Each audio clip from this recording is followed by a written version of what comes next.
Brett, I guess the first question is about Joel's performance. I mean, I am just so proud of what he did on the court, the professionalism he showed as this was all playing out in regards to the end of the regular season and him trying to do whatever he could to return to play. And, take the real situation of not only was he injured and not playing basketball, now you got to come back in on the road and play a playoff game with a mask. And it's not like there's a clear, vision line out of the mask. It has a, protective lens in there as well. And, for him to come back under those terms in that situation and produce the results that he produced and help lead us to a road playoff win, I'm very, very proud of him.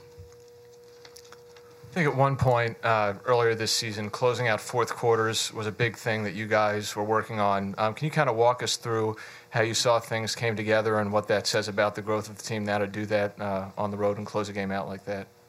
I mean, we've always tried to, base our program and base our mind and our mindset on defense. And I thought that in the first half, both teams were scoring pretty easily. You felt like the physicality of the game, but it really didn't translate into the scoreboard when you look at, both teams had in the mid-60s at the end of the first half. And I thought that we fouled too much in that first half. The game was physical, but I thought in general our defense, and especially our fourth quarter defense, to hold that team at home to 14 points to close out the game, to your point, I go straight to our defense.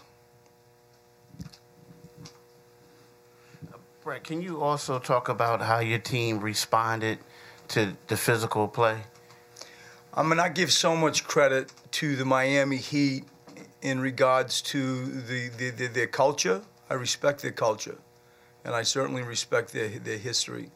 And, they played away in Philadelphia in Game 2, and they continue to play that way here in Miami.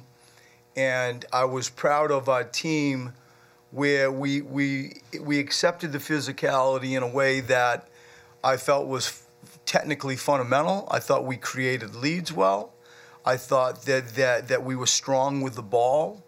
I thought that they didn't completely bend us over like they did in Philadelphia to end up with 12 turnovers only and still find a way to have 28 assists.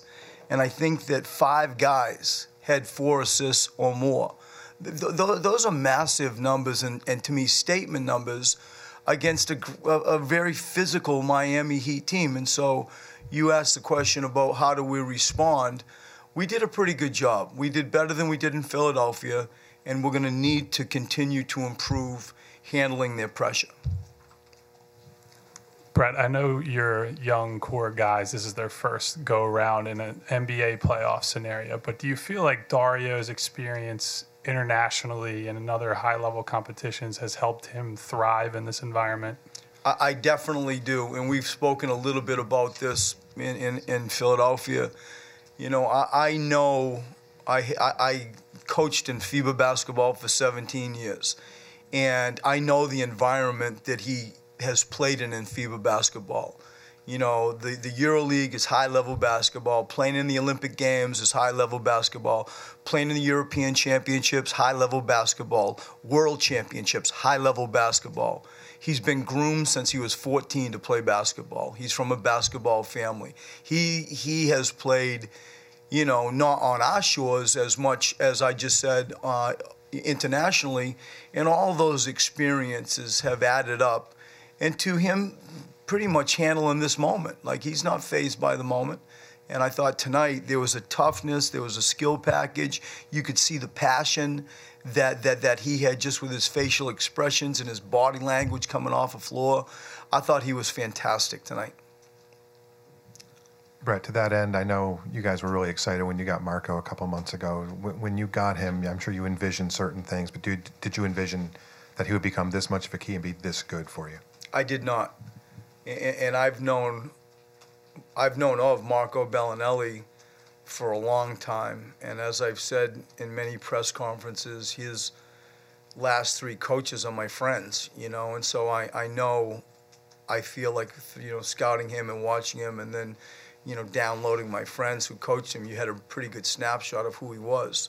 But he has exceeded in many, many ways the expectation that I had for Marco coming in. He's really grown to be an integral part of our fabric. Like, he's a great teammate.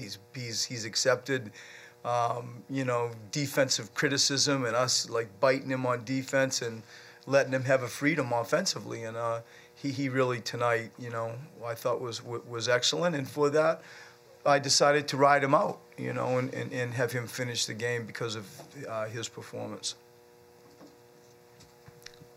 Thanks, Brett. Oh, sorry. What did you think about Justin Anderson's defense on Dwayne Wade and kind of the spark that he gave you guys there? And go to TJ also. I decided to go with TJ as a backup in the second half. We decided to go with Justin right from the get-go and insert him into, the rotation. And I think that both of those guys, to your point, injected just a passion, an energy, an enthusiasm, a toughness, a pace. Both of them, I feel, had TJ in less minutes, Justin in more minutes. But they really had, I think, an impact on the game. Those 2 guys came in and really helped us find a little bit more of an edge, and I think had a result in the win that we just left. How much of an adjustment did Joel have to make with the mask early on, and are you guys going to have to tweak anything on that going forward? I really don't know. I haven't spoken to Joe and asked him how did it feel, all that stuff. He will be able to express himself well. I mean, I can only imagine, the restriction he probably felt wearing the mask, then plus the lens. You could see the energy in the game. I think Justice came over and tried to crush one of the masks. Fortunately we had a mask in the bullpen. We could bring that back out. But yeah, I'm sure he can explain it better. I just know I can only guess that would be a frustrating situation for him. What do you think about that situation with Justice? You know what? It's part of the game. It's good for the game. It's the playoffs. Justice is good people. He's highly competitive, and it's just part of the game. That's the NBA playoffs, and you could see the spirit in which both teams played. It really never left any other word than physical. It was physical for the whole game. And that example that we're talking about with Justice probably is as good an example of just the mindset everybody had tonight. Thanks, Brett. Thank you.